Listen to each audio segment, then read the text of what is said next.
Bienvenue sur Teach, votre mission d'enseignement et de maturité spirituelle. Nous sommes en train de clôturer cette semaine en apprenant des choses qui nous permettent de devenir de véritables disciples. Mais cette fois-ci, on se concentrait sur l'idée du parcours de notre foi comme une forme de course. En se basant sur l'idée que Paul présente, cette métaphore qu'il utilise dans l'athlétisme en montrant que nous courons pour pouvoir remporter le prix. Nous courons, nous nous battons, non pas combattant l'air. Nous avons un objectif à atteindre et on doit courir. On a appris beaucoup de choses justement concernant notre course chrétienne. Et aujourd'hui, on aimerait ensemble évaluer, apprendre plutôt, devrais-je dire, comment on évalue finalement la course. Comment savoir que j'avance ou je régresse? Parce qu'il s'agit de courir. Si tu cours autant à une grande vitesse, mais dans la mauvaise direction, tu es perdu. Il ne faut pas seulement la vitesse ici. Il faut réellement avancer vers l'objectif. Comment évaluer ta marche chrétienne? Alors, let's teach. Grandissons ensemble.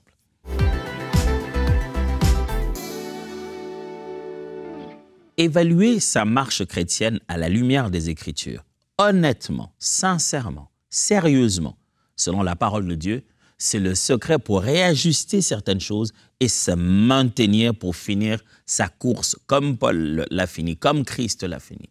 S'évaluer périodiquement, continuellement, pas comme ça occasionnellement après les 10-20 ans, mais avoir un système, avoir des bonnes habitudes de s'évaluer. Ça vous aide à garder le cap. Mais on s'évalue sur quelle base?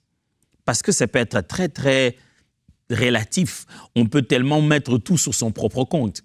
Vous savez, j'ai déjà entendu des fois des chrétiens dire « Dis-moi, je sais que moi aussi, je ne suis pas parfait, mais franchement, les choses que lui, il fait, même moi, je n'aurais pas fait. » Sur quels critères tu évalues ta moindre perfection et sa pire imperfection à lui?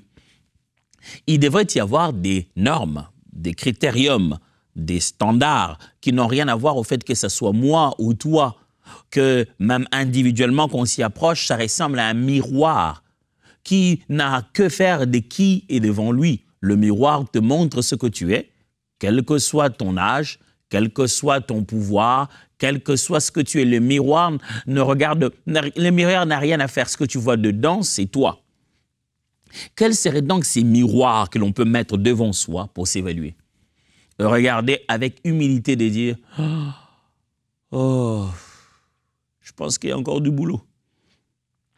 Je pense qu'il y a encore du travail en moi. » Quels seraient ces repères, ces points vers lesquels on doit rentrer pour vérifier si on avance, si on a ralenti, ou si même on est en train d'aller dans la mauvaise direction complètement? Alors, je vais vous en proposer quelques-uns. Comme vous savez, il n'y en aura pas beaucoup. Mais ça sera un bon point de départ. Commençons par le premier. Comment va ta relation personnelle avec Dieu? C'est la première question que tu dois te poser. Comment va ta relation personnelle avec Dieu? Tu veux t'évaluer? Sache que le véritable miroir, c'est la présence de Dieu. Moins tu es dans la présence de Dieu, moins tu te souviens de comment tu es censé être. La présence de Dieu est telle que quand tu es en face de lui, dans la prière, dans la parole, quand tu restes avec lui, tu sais savoir où est-ce que tu en es réellement. La présence de Dieu, mes amis, la relation qu'on a avec Dieu est la première des choses à évaluer dans sa marche chrétienne. Et pour ça, vous n'avez pas besoin de longues explications. Quand vous vous éloignez, votre cœur le sait. Vous tentez de le tromper, mais il sait que ce n'est plus comme avant. Alors, où en êtes-vous dans votre relation personnelle? Je ne parle pas de ce que votre chorale fait. Je ne parle pas des retraites que vous faites pour l'intercession. Je ne parle pas des veillées de prière pour demander l'onction. Je ne parle pas du fait que vous avez passé autant de jours à réclamer que Dieu puisse vous bénir. Je parle de Dieu pour Dieu. Je parle de rester dans la présence de Dieu rien que pour Dieu. Qu'est-ce qui te motive à prier? Dieu. Qu'est-ce qui t'a fait faire ce jeûne? Dieu. Je l'aime que je vais mettre de côté un repas pour pouvoir jouir au maximum de cette relation. S'il y a un niveau supérieur à la beauté de cette relation et qui irait avec le fait que je prive mon estomac de quelques aliments, eh bien, je vais le faire juste pour pouvoir vivre cet amour de la manière la plus intense qui existe. Comment va ta relation avec Dieu? Jacques chapitre 4, verset 8 dit, « Approchez-vous de Dieu, et il s'approchera de vous. Nettoyez vos mains, pécheurs, purifiez vos cœurs, hommes irrésolus. » J'aime comment Jacques le dit. Il dit, Dieu, il va se manifester. Dieu, il va rester avec vous. Mais il vous demande aussi de prendre une initiative de votre côté. Approchez-vous de Dieu, il s'approchera de vous. Vous pensez que le Père, dans l'illustration de Jésus-Christ, dans sa parabole, sur le Père compatissant et les fils prodigues, vous pensez que le Père ne voulait pas de l'enfant? Le Père l'attendait. Pourquoi il n'est pas sorti là-bas en train de courir à tout moment, en train de les chercher? Mon frère, c'est à toi de te repentir. Ça signifie, reviens, approche-toi de Dieu, il s'approchera de toi. Le plus grand mensonge que le diable puisse mettre dans ta tête, c'est que tu es tellement impur que le jour où tu tenteras de t'approcher de Dieu, il sera tellement fâché. Qui va te sauver? J'aime comment le psalmiste le dit toujours. Dieu lui dit, bon voilà, écoute, je dois frapper. Choisis toi-même, je te lance entre les mains de tes ennemis, Israël devient un prisonnier de quoi que ce soit et vos ennemis vous ravagent, ou moi l'Éternel, je vous punis. J'aime le choix de David, il dit, vaut mieux tomber entre les mains de l'Éternel qu'entre les mains de mes ennemis. Mon frère, si ton cœur te condamne, Dieu est plus grand que ton cœur. Rapproche-toi plutôt de Dieu. Vérifie plutôt comment va ta relation personnelle et s'il y a des choses qui ne vont pas. Il n'y a nulle part, il n'y a personne d'autre qui veut venir intervenir dans ta relation avec Dieu. Ça n'existe pas. Il n'y a que Dieu lui-même.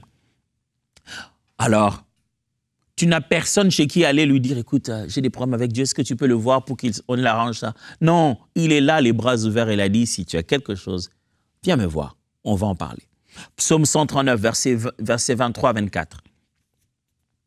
Sonde-moi, ô Dieu, et connais mon cœur, examine-moi, comprends mes pensées, vois si j'ai choisi la mauvaise route et ramène-moi dans le droit chemin de l'éternité. Voyez, le psalmiste il dit, je n'ai même pas confiance sur mon évaluation personnelle, je ne saurais même pas.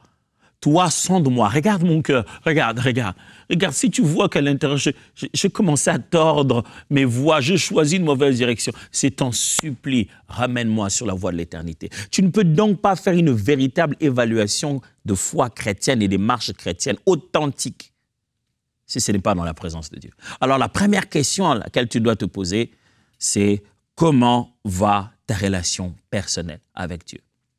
2.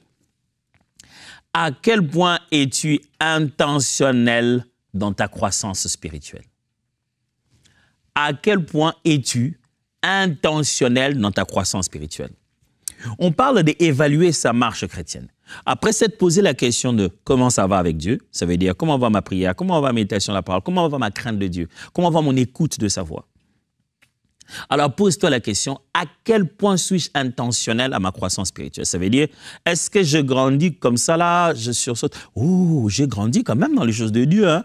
Ah non, ou bien je me dis, je veux grandir dans ce domaine, je veux lire la parole de Dieu, je veux comprendre ce que Matthieu dit là-bas dedans, je veux passer un temps de jeûne et de prière, je veux que ces vérités entrent dans mon homme intérieur, je veux passer du temps de prière avec les amis. Quel est ton degré d'intentionnalité dans la croissance? Est-ce que tu grandis parce que tu l'as voulu? Ou tu grandis sans savoir si tu as même grandi ou pas. Ton degré d'intentionnalité est un indicateur fort qui va te permettre justement à évaluer ton niveau de croissance. Où est-ce que tu en es dans ta foi chrétienne? Eh bien, la question c'est, à quel point tu étais intentionnel sur cette progression? Est-ce que tu voulais vraiment progresser? 2 Pierre chapitre 3, verset 18, dit ceci. Quant à vous, mes bien-aimés, vous voilà prévenus. Tenez-vous donc sur vos gardes, afin de ne pas vous laisser entraîner, vous aussi par les égarements de ces hommes sans foi ni loi, au point de perdre la position solide dans laquelle vous êtes ancrés. Au contraire, continuez à croître dans la grâce et la connaissance de notre Seigneur et Sauveur Jésus-Christ. À lui soit la gloire dès maintenant et jusqu'au jour de l'éternité. Amen. Mais au contraire, continuez à croître. C'est Pierre qui est en train de parler. Hébreux chapitre 5, versets 12 à 14. Hébreux 5, 12 à 14.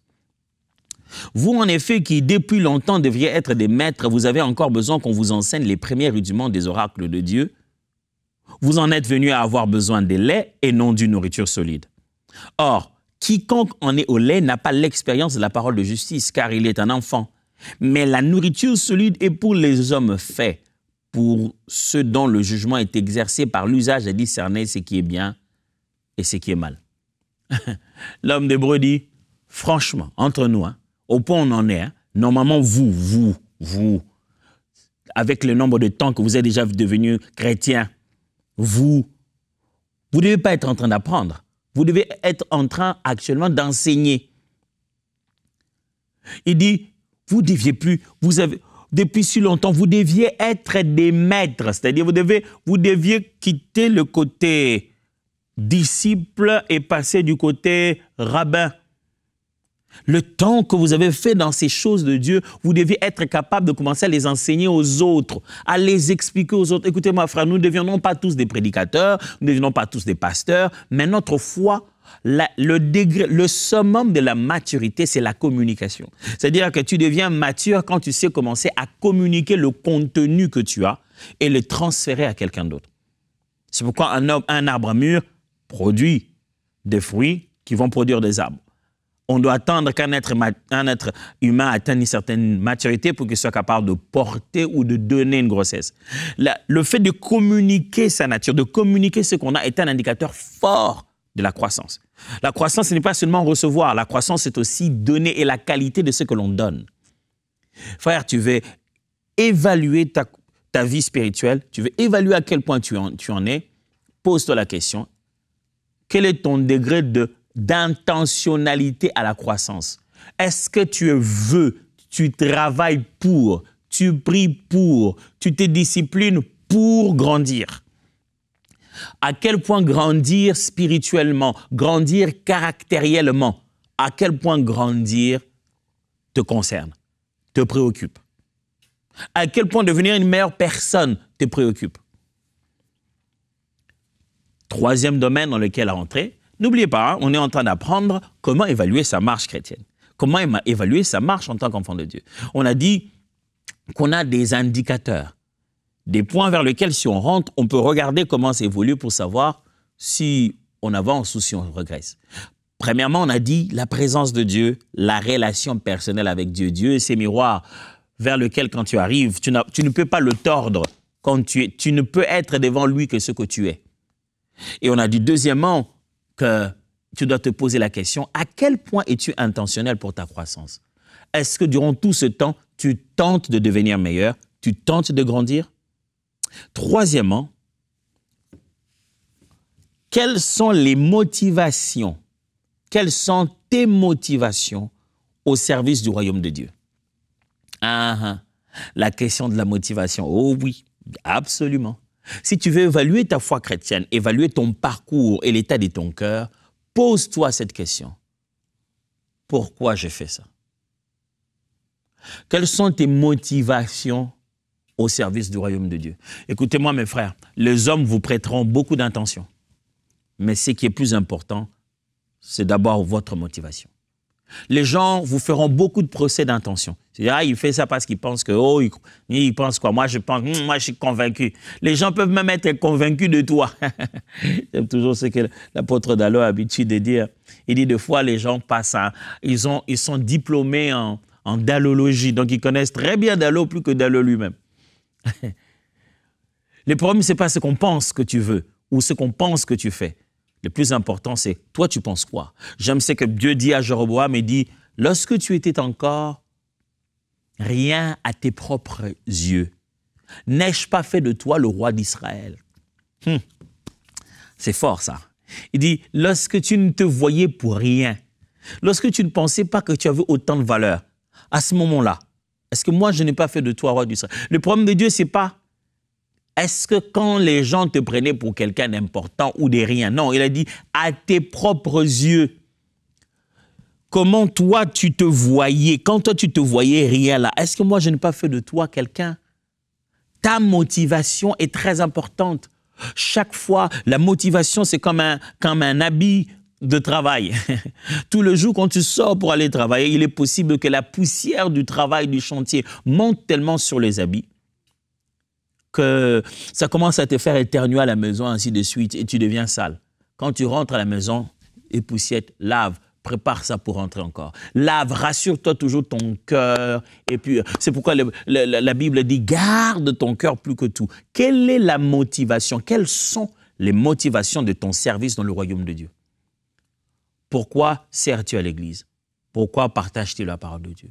Pourquoi chantes-tu? Pourquoi prêches-tu? Pourquoi? Pourquoi es-tu au service du royaume de Dieu? Si d'ailleurs tu l'es. Matthieu chapitre 25, verset 21 dit, son maître lui dit, c'est bien, bon et fidèle serviteur, tu as été fidèle en peu de choses, je te confierai beaucoup. Entre dans la joie de ton maître. On parle ici des serviteurs à qui le maître avait donné des talents, c'est la parabole des talents. Maintenant, il l'appelle bon et fidèle. Comment il a su qu'il était bon? Fidèle, on peut le voir que c'est dans le fait qu'il a pu travailler pour faire valoir ce qui lui a été donné. C'est dans la constance du travail qu'il a fait. Mais on dit qu'il est aussi bon. Bon et aussi fidèle serviteur. Et on dit, entre dans la gloire. Le Seigneur n'est... C'est intéressant surtout de voir quand le maître de tout est en train de parler à ce serviteur à qui il avait donné juste un talent. Il dit, méchant serviteur, si tu savais que je moissonne là où je n'ai pas sémé, tu aurais dû prendre. Il dit, en réalité, la raison pour laquelle tu n'as pas travaillé, ce n'est pas parce que tu avais peur de moi. Tes motivations étaient différentes.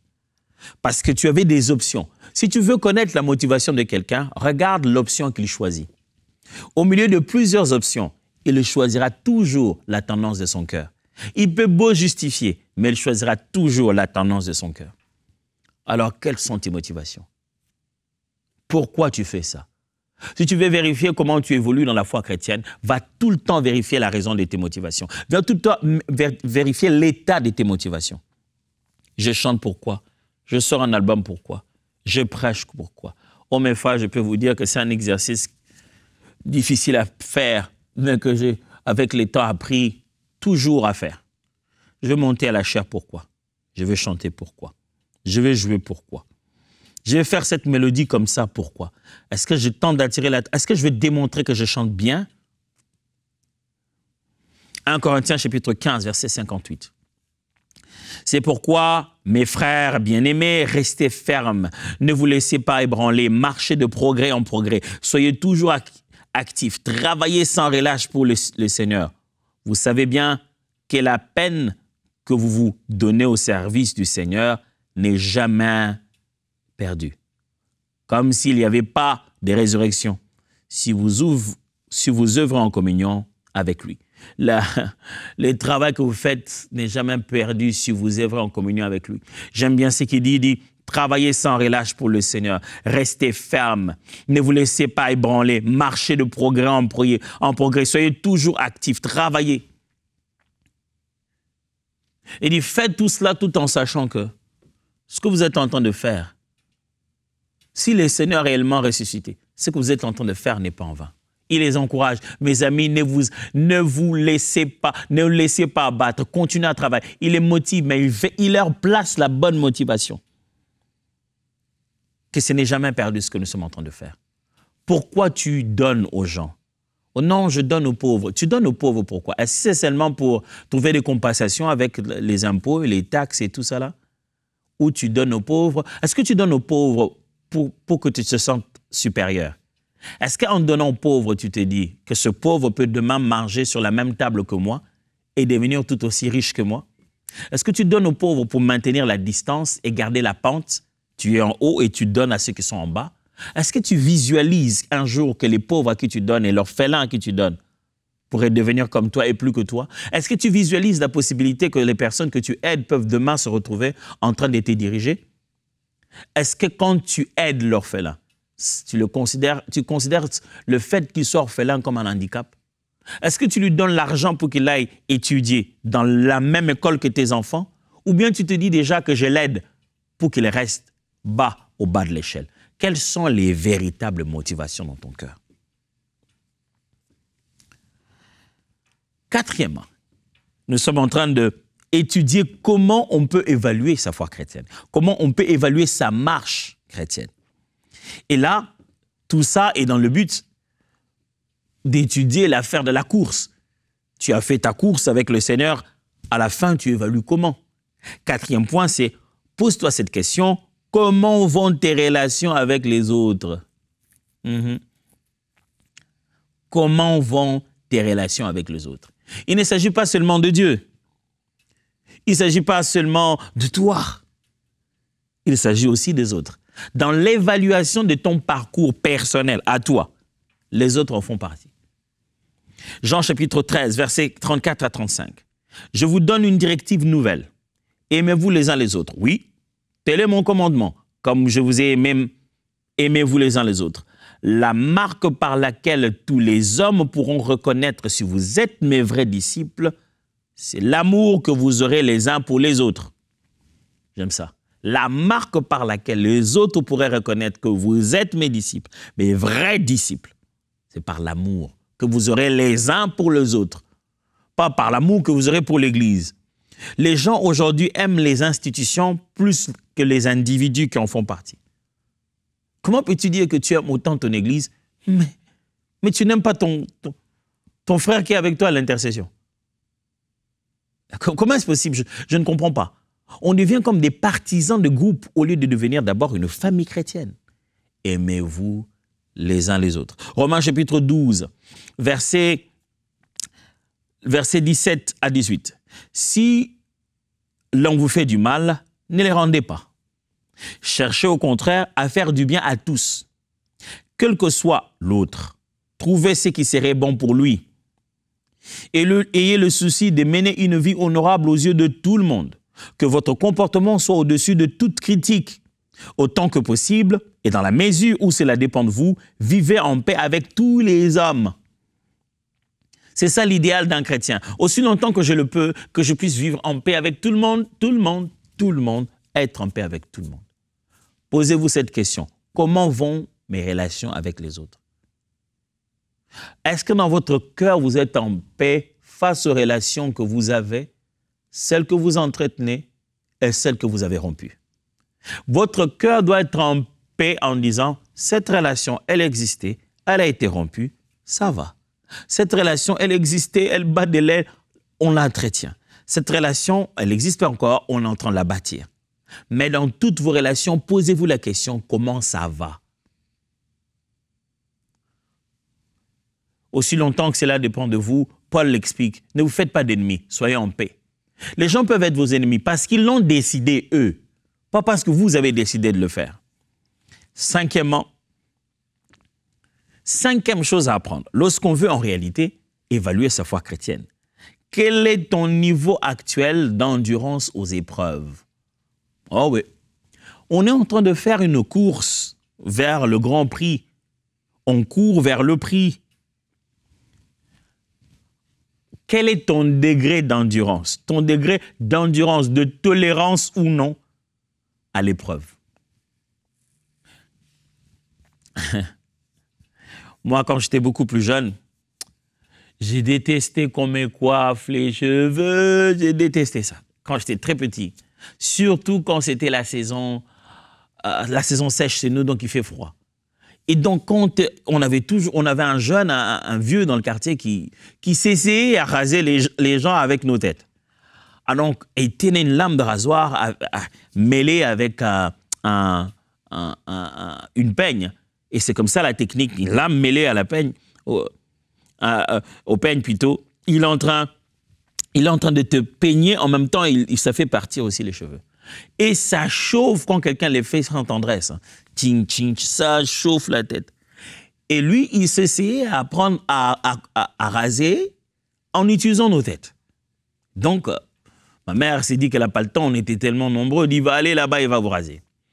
On se disait, soit il nous rase, soit maman, elle rasait toute notre tête. C'est-à-dire, elle mettait du savon dessus, elle rasait comme ça, comme des gens qu'on envoie en pensionnat, je ne sais pas quoi, dans une prison fédérale. Elle mettait ça comme ça, elle rasait et après mettait de l'huile de palme dessus. Donc tu brillais.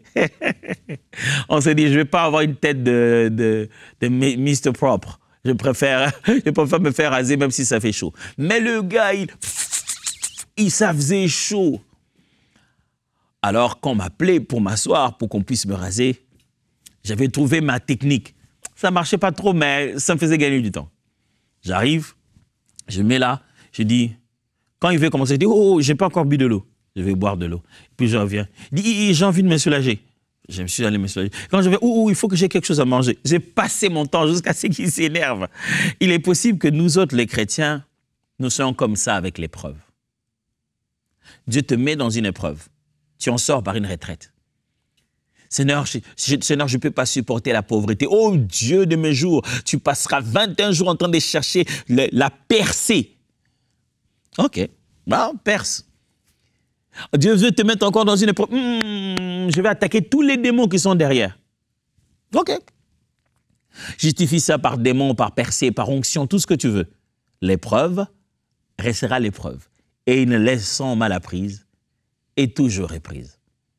Si tu n'as pas saisi ce que Dieu est en train de faire avec toi, si tu n'acceptes pas de passer par l'épreuve, si tu ne sais pas endurer, c'est par quoi Dieu te fait passer, tu ne grandis pas. Alors pose-toi la question quand tu t'évalues, quelle est ma capacité d'endurance?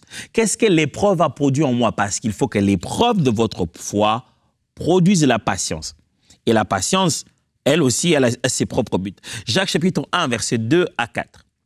Mes frères, regardez comme un sujet de joie complète les diverses épreuves auxquelles vous pouvez être exposés, sachant que l'épreuve de votre foi produit la patience. Mais il faut que la patience accomplisse parfaitement son œuvre, afin que vous soyez parfaits et accomplis sans faillir en rien. Romains chapitre 5, versets 3 à 4. Bien plus, nous glorifions même des afflictions, sachant que l'affliction produit la persévérance la victoire dans l'épreuve, et cette victoire, l'espérance. Or, l'espérance ne trompe point, parce que l'amour de Dieu est répandu dans nos cœurs par le Saint-Esprit qui nous a été donné. Voyez, ça montre que l'endurance produit quelque chose. Pose-toi la question quand tu arrives, quand tu veux évaluer ta foi chrétienne, est-ce que je sais endurer? Je ne suis pas en train de dire que tu dois tolérer les coups que le diable te lance, non. Mais est-ce que quand tu passes par l'épreuve, tu sais endurer? Tu ne deviens pas comme un bébé et tu alarmes tout le monde. Enfin,